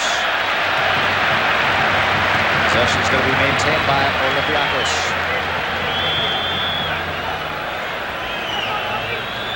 And again, they waste time. On the sidelines, that's Gojic from Cyprus. Big goal scorer, especially a few years back. Look at this, look at the clock, keep ticking. They're deciding whether to take the sub or shall we take the throw first. Definite ploys going on. These guys are smart enough to know what they're doing. Sandro Poole says, don't worry, to the Porto players. I've got the watch on it. Oh, we're going to have that mysterious injury time, aren't we? Oh, yeah. And justifiably here. Look how long they are taking for this. Jacos leaves. Gojic will come in.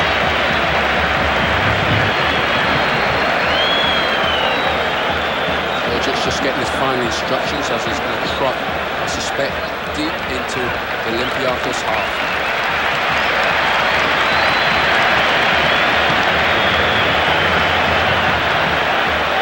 Butcher has some questions for Sandro Poole. It's probably clock related.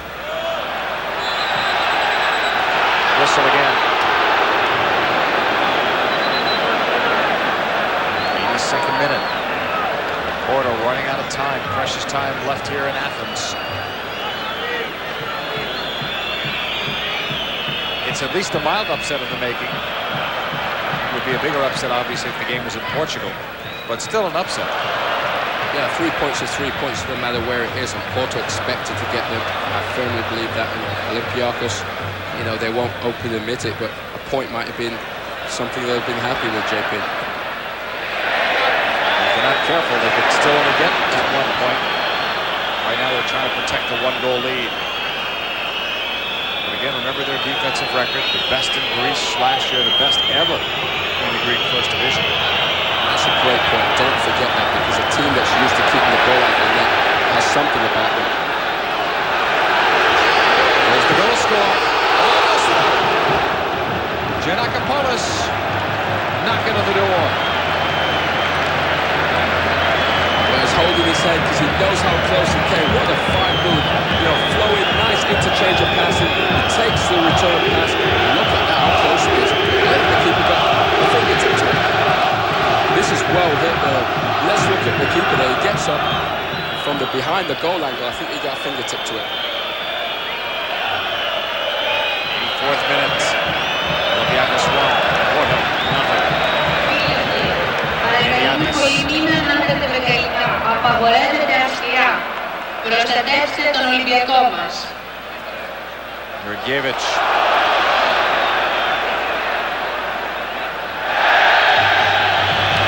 Contact on that side. That's very smart play, JP. Jurgiewicz gets around. Could have put the cross in, but there was no premium for putting the cross in. Olympiacos don't need another goal, so he just held on to it.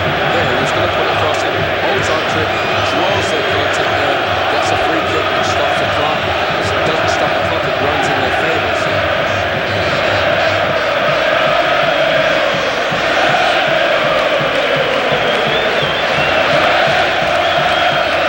Jurgiewicz is looking low at post.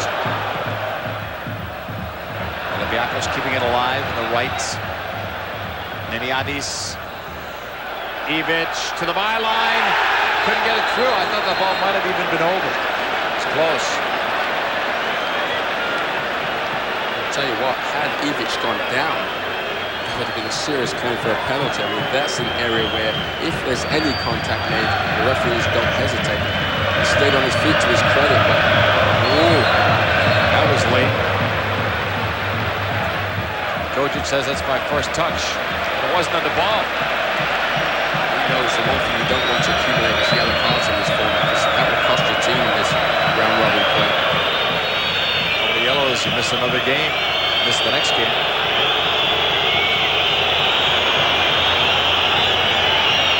Artur cutting, shifting, and shooting, and it's blocked.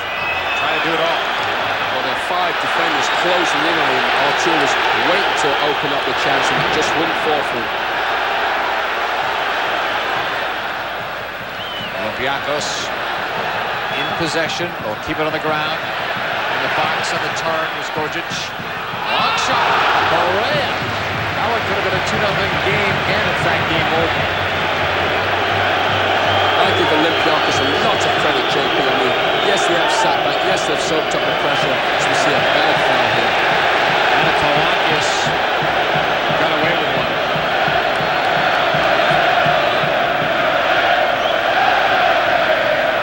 Olympiacos, you know, they've soaked up the pressure, but to their credit, they still had good chances. And, you know, they've chased the game when they needed to. Gojic with another takedown. What an awkward start he's had with this appearance. I'm sure he's been sent in just to hustle it, you know, keep people away from their goal, so they won't be displeased with what he's done. Give and go. Down the middle. And Jardel had it blocked. They're going to say he cuts it last. Karatides a lot of defense. Look at the captain there. Look, the touch, one touch too many, robs him of the chance there. It's Capucho actually, not Jardel. Yeah, it was a great return ball by Jardel to Capucho. He took one touch too many. The captain came up with a tackle. You know, Karapetis has been in the side since 1988. He's been a mainstay of this team. One important tackle, JP. Olympiacos with it. Outside of the box. A couple of fakes.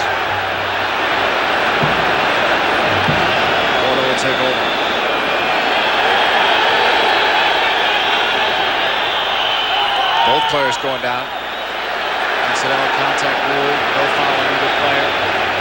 Porto players with their hands over their heads. Well, they can't believe that. I mean, they sprung the offside trap again. Once again, the referee didn't see a foul there.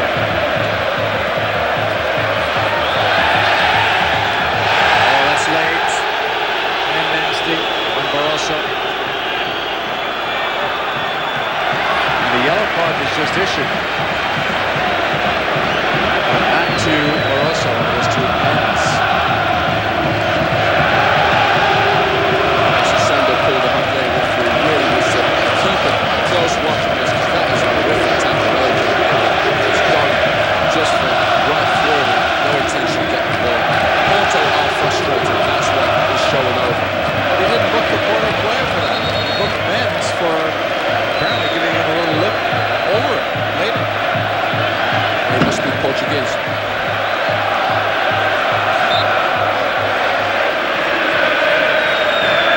Free kick for Olympiacos.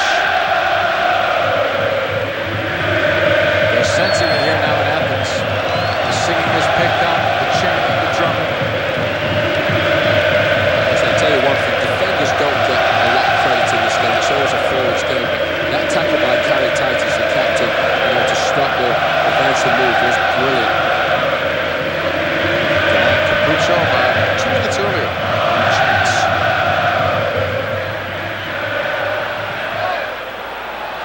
This cross, Correa's got it. Jwasc sent it through.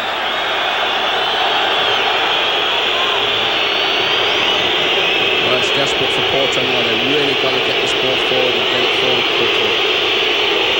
Olympiacos want to make another substitution before this is over. And it's almost over. We're in the 90th minute. Depending on injury time. There will be some added on, for sure. Maybe even a few minutes. This one goes out for a corner. I'm sure they're going to try and make the substitution as soon as they can. Walked out for a throw-in.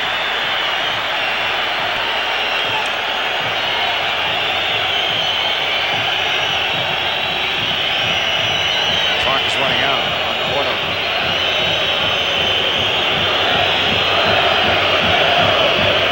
Substitution now, it looks like.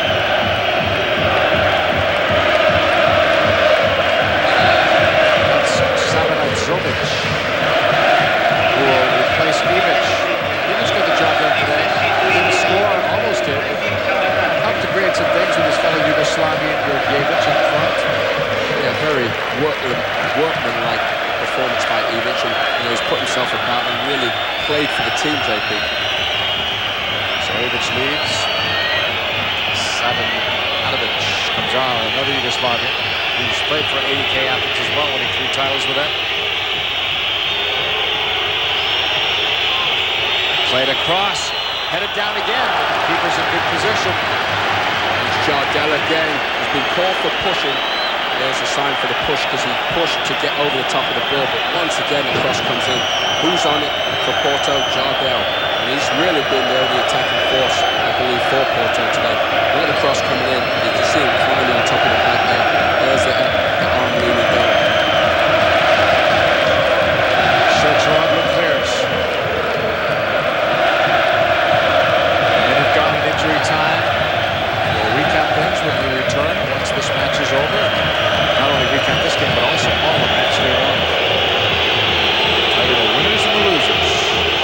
Certainly seems there's going to be a big party in Athens tonight.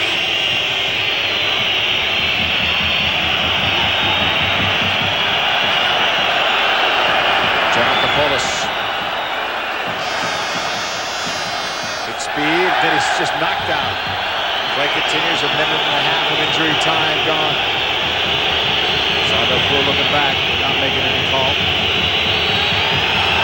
That's it! Olympiacos with an upset win at home.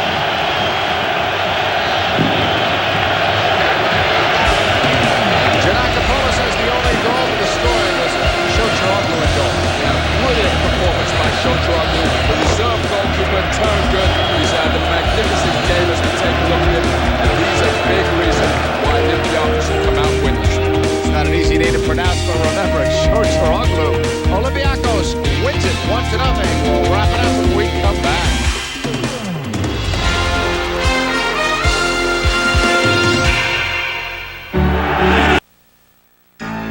ESPN invites you into a new era of healthy living. Kiana's Flex Appeal helps you get the most from toning and strength training workouts. Visit Fitness Beach for a more moderate impact aerobic exercise. For the latest in health club style workouts, get into Crunch Fitness. Look for Kiana's Flex Appeal, Fitness Beach, and Crunch Fitness weekday mornings on ESPN. They'll be looking for you. ESPN presents Profiles. No, la verdad que es una emoción impresionante. It's an intensely emotional moment when you make a goal, more so if it's in front of your own people. It'll always be hard to explain because it's such a wonderful sensation. I believe making goals is the most important thing in soccer. You help your team win by making goals, and when you make one, you get goosebumps all over. It's a precious sensation because you know you're helping your team, and obviously you're representing a whole nation. Está todo un país, ¿no? Ellos saben que la placa dentobacteriana causa problemas en dientes y encías, y el cepillado no siempre la elimina. Por eso usan todos los días Colgate Plax. Colgate Plax, con su fórmula clínicamente probada, ayuda a remover y combatir fácilmente la placa dentobacteriana. Colgate Plax ayuda al cepillo a combatirla, evitando que se vuelva a formar. Usa diariamente Colgate Plax, el placer de una boca limpia. Breaking through the clutter of international sports news, providing you with the updates and the highlights you want to see. ESPN SportsCenter International Edition, with complete sports news coverage from around the world. The important events, the major players, and the major leagues. SportsCenter International Edition, bringing you our best in sports news every day, only on ESPN.